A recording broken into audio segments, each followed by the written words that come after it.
Israel warns against returning to 60 Lebanon villages. Simon Ekpa supporters gather for Biafra convention in Finland. Shore demands immediate release of Isaiah Shuyombo, accuses security personnel of trying to cover up illegal oil bunkering.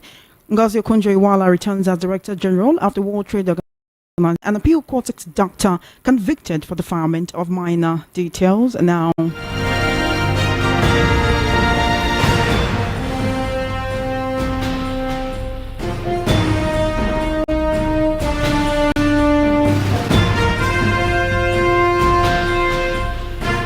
Thank you for us. The world news at 6 begins with the Israeli military warning Lebanese citizens not to return to 60 villages in the south of the country, 3 days into a ceasefire after more than a year of fighting with the armed group Hezbollah. The Israel Defense Forces IDF published a map showing a swath of territory several miles deep, which is said residents must not return to, as anyone who did will be putting themselves in danger. More than 1 million Lebanese people have been displaced by the fighting, mostly from the south.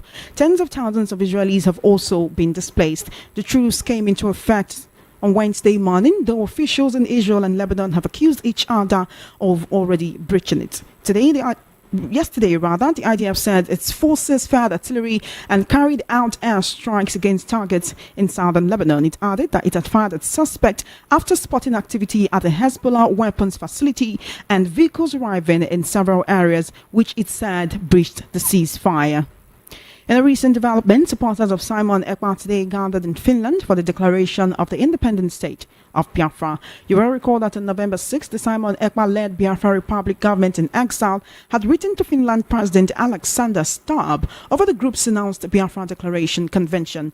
Ekpa, in a statement through X, formerly called Twitter, noted that the letter of intent was presented to Finland's president. According to him, the letter detailed justifications on why the Biafra Declaration is a recipe for peace in Nigeria and the Sahel region of Africa. This comes amid the increased agitation for Biafra independence in the past years. Ekpa had announced that from November 29 to 3rd of December 2024, Biafra independence will be declared in a convention in Finland. He further claimed that over 50 million Igbos have in recent months legally voted for the Biafra referendum from the Nigerian government. Now let's take a listen to one of the speakers at the event, introducing Ekpa as Prime Minister to the congregation. Biafra Republic! Biafra Republic! Peace, unity, progress, and equity. They said that the Prime Minister is inciting violence. They said that he's inciting us. But today, he's not here and we are here. That is a statement. That is an exoneration. Yes. The Prime Minister is one of us who is taking the lead to get us to our destination. He's the good guy. Tony are the good guy. Tony are the good guy. The good guy. Tukwasani are the good guy. On this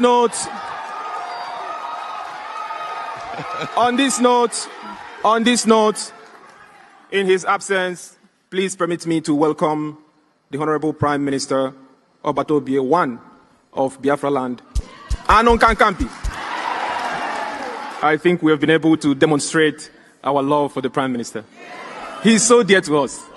Wherever he is, he's in the spirit with us. On that note, I call on the Chief of Staff of the Biafra Republic Government in Exile, Dr. Ngozi Okonjo-Iweala, to come in and stand for the Prime Minister and to deliver his speech. And there was yours.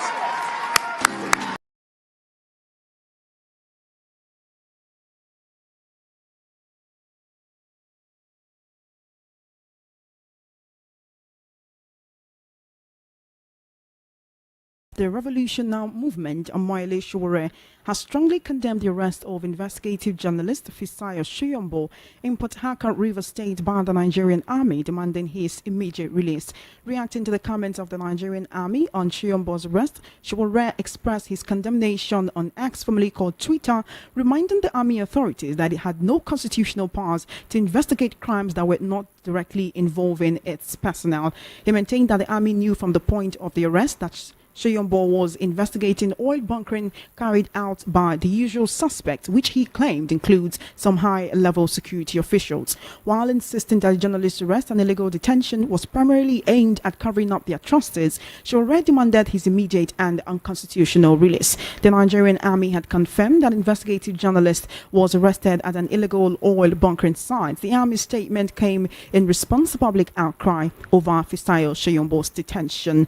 Confirming the arrest in a statement today, the acting deputy director of the 6th Division Army Public Relations, Lieutenant Colonel Danjuma explained that the operation leading to his detention followed intelligence regarding a notorious gang of oil thieves involved in pipeline sabotage and illegal oil connections in the region.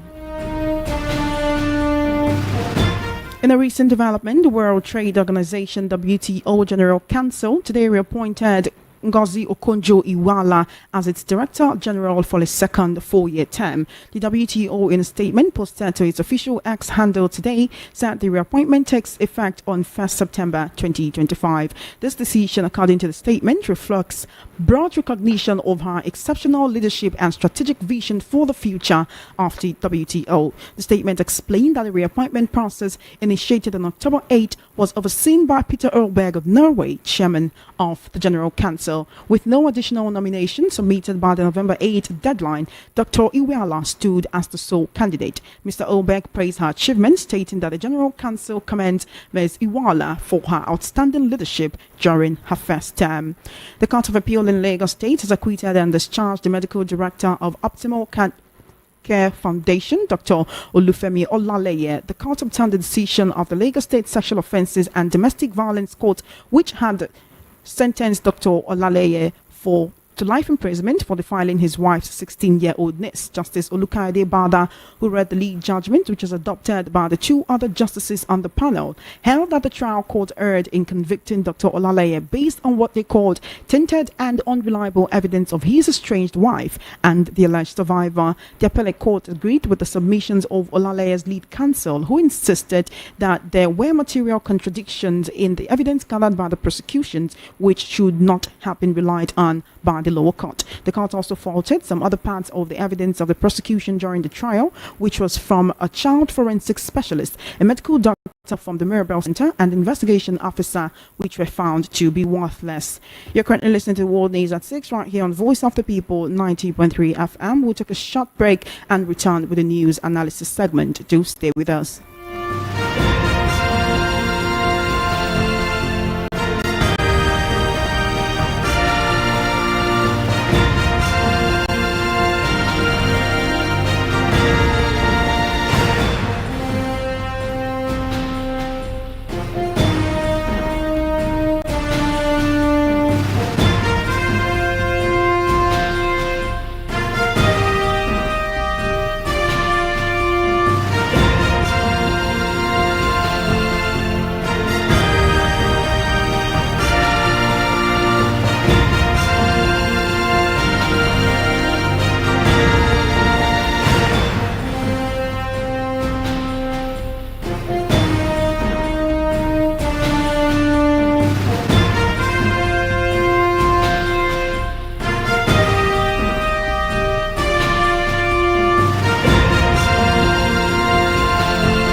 Thank you for staying with us. Now joining me, I have Mr. Tochukwu Ezukama. Welcome to the World News at 6, Mr. Ezukama. Thank you so much for joining me.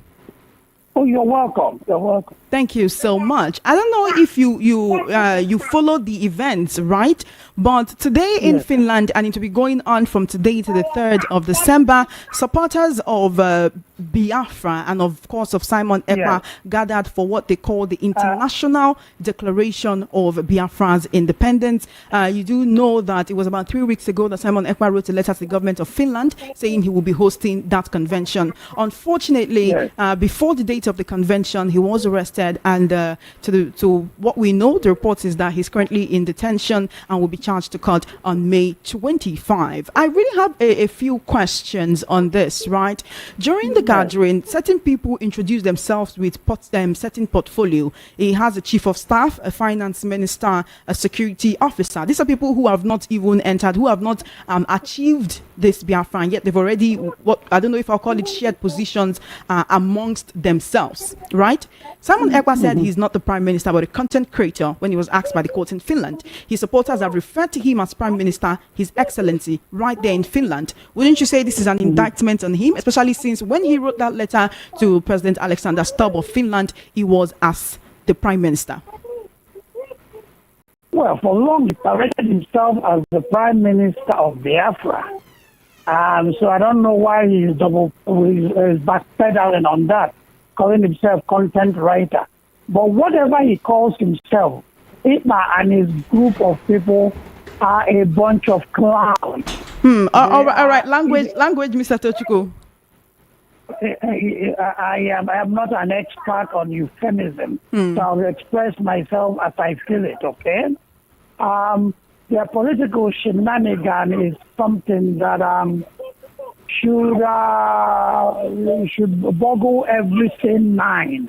My problem with all they are doing is that the average Igbo man cannot see through the nonsense they are doing. What's the word? The average Igbo man cannot see through the absurdity of what they are doing, so they tend to believe in Simon Ekpa and his group. The simple fact is that there is no Biafra. And as far as I'm concerned, there can be no Biafra. If one day Nigerians as a group decide to say that we are tired of this union called Nigeria, let's break up, then each ethnic group can go its own way. But until that happens, as long as the majority of Nigerians want Nigeria to remain united, no individual ethnic group can unilaterally separate from Nigeria. The Igbos make up about 20% of the Nigerian population, and not all the Igbos are pro-Biafra. So maybe 10%, half of the Igbos, 10% of the Nigerian population are pro-Biafra. Is it possible? Is it logical that 10% of a country can impose its will on 90%? So it's monumental nonsense what the Igbos and the rest of them are doing. And the earlier the Igbos realize it, the better for us. The earlier we realize we have no other country but Nigeria, the better for us. All right. The earlier we embrace a real country and stop chasing a fantasy called Biafra, the better for us. All right then. I'm also being joined by Mr. Awa Omiko of the Sunday Editorial Desk. Are you with me, Mr. Awa? Good evening and thank you for joining me. Good evening. Yes, I'm great. Thank you so much for joining me. Mr. Tochukwu Ezekama has described Biafra as a fantasy that will never come to pass, and he also says he believes, I'm using his words, even though I believe he shouldn't have used that Simon Ekpa supporters are what he called a bunch of clowns. They got together in Finland today to declare independent state of Biafra, and I just want to ask a few questions because these are really pertinent. They called him the good guy. They called him the person who's taken the right road to lead them to their destination, which of course is Biafra. Would you say that Simon Ekpa committed perjury when he told the court that he was a content creator and not the prime minister of the Biafra Republic government in exile, especially since he wrote a letter to the prime minister and his supporters have gathered in the same country where he's incarcerated to refer him as the prime minister? Would you expect that the Finland government will use this as a tool in their investigation? Well, it's already a tool, at least. What he was trying to do is just perfidy to deceive people so that he will elude justice. But whichever way it may be, it is one of those acts that people are just the rabble-rousers, of which the federal government of Nigeria has given prominence by virtue of denying the people, especially the people of that area, of their, what I would rather say in quotes, of their rightful rights. Because if you look at the denial, and if you look at the perfected justice, and if you look at the collateral damage being done there, at times even perpetrated by the federal government itself, it gives credence and to groups like this to start rising and to agitate for what they assume should be that to start agitating for a society, for egalitarian society. And when things like this continue to happen, you begin to see splitter groups and minor groups coming up. So whatever they stand for or whatever they intend to stand for has been fanned by the activities, directly or indirectly, actively or inactively, of the powers that be and the government of Federal Republic of Nigeria. All right, Mr. Tochkwezukama, there are people who are of the opinion that Simon Ekpa is just posturing. He has another agenda, and it's not fighting for that he's posturing. He has another agenda. He's not fighting for the people of the Southeast, but that he's been sponsored by elements who actually want to cause perversion and destruction. Well, the whole thing that they have on their hands, they have people sponsoring them. The Boko Haram don't come from Mars. Neither the new Lakakura or whatever they are called come from Plato. They must come from. They have their aims and they have their ambitions. All what it needs to do, all what federal government needs to do, is to sit down and have a dialogue with them. You may say they're an illegitimate group or maybe non-existent group. You may call them faceless or whatever. But you look at what they are struggling or trying to be fighting for, and you look into that and begin to offer solutions. Because as we are saying it, it is illegitimate. But it is on the other hand begin to gather legitimacy. And before you know it, that legitimacy may metamorphose to sovereignty, because by virtue of the Nigerian state, they are beginning to have a class distinction of those regions, those that come from that region, and people begin to typify them of being associated with people from such opinions. And before you know, what you regard as illegitimacy will turn to legitimacy, because the people who want to rise, to stand and fight against what they assume that the federal government and the typification given to them. So in this case, it's just a matter of calling them what should be done, and let us attend to those issues one after the other. All right, Mr. Omiko. Okay. Please finish that thought. hello.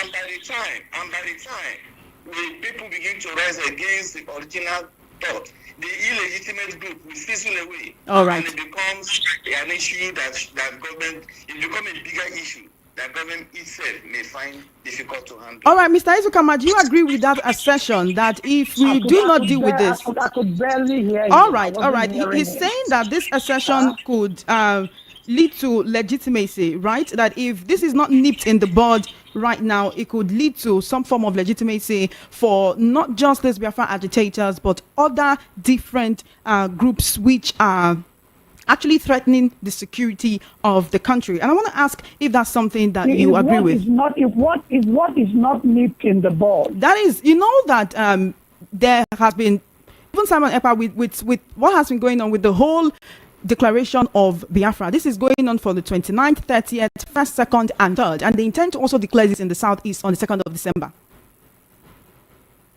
Well, like I stated, these are all political shenanigans. There are wonderful things on TV, wonderful things on Facebook, social media, but has no relevance, absolutely no relevance in Nigeria, in the life of the Igbo. You talked about the being a tool of some people out to undermine the Igbos. The whole Biafranism from day one, starting from 1967, had left a big question mark on these proponents of Biafra. In the first Biafra, the Igbos made up a small section of Nigeria. So by manpower, they lacked the resources. They were not recognized by any country. They had no international support. They were opposed by the minorities in the Eastern region who wanted their own state. They were opposed by OAU, whose charter said, we don't want secession. They were opposed by Britain and the U.S. government that said, we don't want a breakup of Nigeria. So if you're moving against the grain of the minorities in Nigeria, against the federal government, against Britain, against the U.S., against OAU, what were you hoping for? It was a suicidal attempt. It was a doomed enterprise. So there's so much question mark as to why Ojukwu declared Biafra in the first place, knowing the odds against Biafra. This time around, we have a man called Owazurike. I heard Owazurike once say, when I started talking about Biafra, I did not know what I was doing.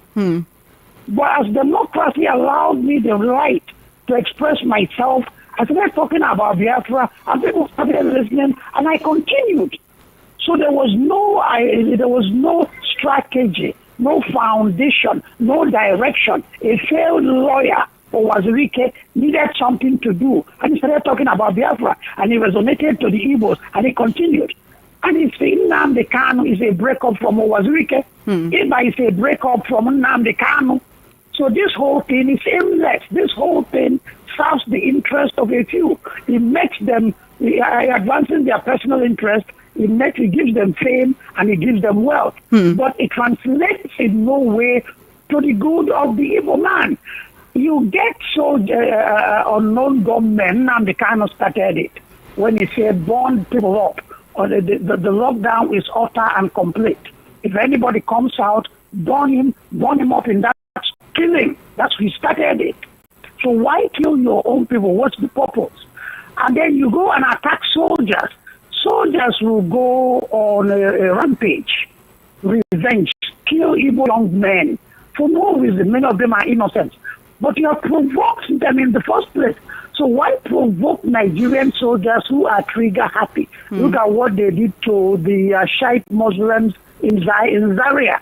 Look at what Obasanjo ordered the soldiers to do at Odi.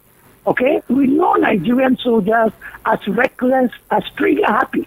And each time you provoke them in Igbo land, and they go on a rampage and kill Igbo young men. So the whole different thing from day one is anti-Igbo. And until the Igbo should reject Biafra in all its form and in all its color for our own good. All right, Mr. Izukama. Mr. Omiko, are you with me, sir? Yes. All right. Do you agree with the assertion that Ekpa is trying to promote his own personal interests and that he doesn't have the interest of Southeasterners and his own followers at heart, even though his followers say that they are not being gullible and they know what they are doing? You see, most times when we talk about issues like this, most of us tend to have recourse to history. It is quite painful that those that are even agitating for Biafra now doesn't even know what Ojukwu stood for. Ojukwu was backing the oligarchy of that period.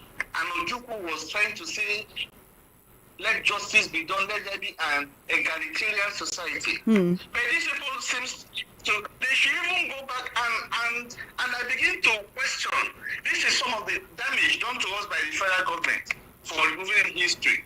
And not even telling us the true story of whom we are and how we came together. You are saying this is not the Biafra that Ojukwu fought for?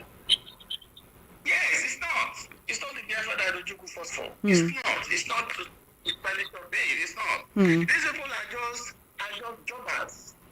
Because they deny, because of the selective justice that is going on, because of not empowering them enough. And some of them will just gather to say, okay, if they say they're denying us appointment in the federal sector, they're denying us this and that, now let us form Biafra. And once you set them, they fizzle away. You can see the likes of all the whole people agitating for Biafra. And each time they come with a different name. IPOD. Before that, it was Ricky Spoon. You can see the name he bought, and now we are having IPOD. Maybe tomorrow I may stand up to say they renewed Biafra, and I'll give it a name, and somebody may sponsor me. But it is just a way to get them into prominence. Okay. And the federal government is adding to this by not calling them to order and by not doing the needful thing. Okay. You don't people have been denied. And you don't say because they have been denied, they say because they are not putting it in the right way. Bring them together. What are they looking for? What are they asking for? Should we let people a way of correcting those things? All right.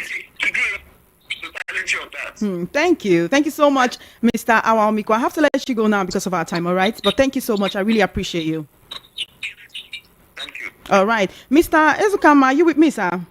Yes, I'm with I you. have a final question on this, right? There are Yes. indications that security agencies, both in Finland and Nigeria, are trying to get, Simon Ekpa's sponsors or people who contribute to his fundraisers. If he's found guilty of terrorism right there in Finland that he's been incarcerated, can some of the people in this room who gathered, there were 1,000 people who gathered for this convention, and other Nigerians in the diaspora who have been contributing to his fundraisers, can they be charged as accessories to the crime of terrorism, especially since authorities are reportedly on the hunt for these alleged sponsors? Those that are gathering for the demonstration. In will be Finland, charged. yes, in Finland, yes, right there in Finland where he's been incarcerated. One thing is to sponsor terrorism. One thing is to engender terrorism, and another thing is to express yourself freely. You can run out in the street with raised, clenched fists, shouting Biafra, Biafra, we want Biafra. That's not a crime. But if you go into sponsoring attempts to murder innocent people, attempts to kill security agents, and interestingly, most of the police being killed in the Southeast are Igbos. There's a disproportionate representation of the Igbos among the policemen in the Southeast. So if you sponsor the killing of innocent people, if they kill those that disobey their sit at home on Mondays, burn houses, burn businesses, and so those are acts of terrorism. And those who perpetrate acts of terrorism deserve to be punished. Those that sponsor terrorism should also be punished. But those that step out in the street because the masses do not think and just shout and hail whomever they want to hail, that's freedom of expression. They will not be punished. All right, then. Our time is fast spent and we need to go, Mr. Tochukwu Ezukama. Thank you so much for joining me. Before you go, I actually needed to just give a message to those who believe that Biafra is the only thing that can help the Southeast at this moment, despite the spate of insecurity, and those who traveled from the different places where they live in the diaspora to convene for that convention in Finland today. Are you with me, Mr. Ezukama? Yes. Did you hear my question? Yes. No, I didn't hear anything else. No. All right. It's obvious that you are not someone who supports the idea of Biafra or the way that Nnamdi Kanu and Simon Ekpa have been going about it, right? And I'm asking to those of his supporters who gathered together, who came from around the world to gather in Finland today, what would you say to them? They said, I played an insert to that effect, we are not gullible. They're saying we are gullible, but he's not here today, and yet we have gathered. The masses do not think. The masses are gullible. Most Igbos today talk about the civil war, but do not know what caused the civil war. Their information came from rumor, from propaganda, from falsehood. But those that sat down and studied the history of Nigeria and understood what happened before the war started, and then those who have the ability to be independent-minded and objective know that it was all a waste of time. It was Adolf Hitler who once said that the masses do not think, the masses do not reason.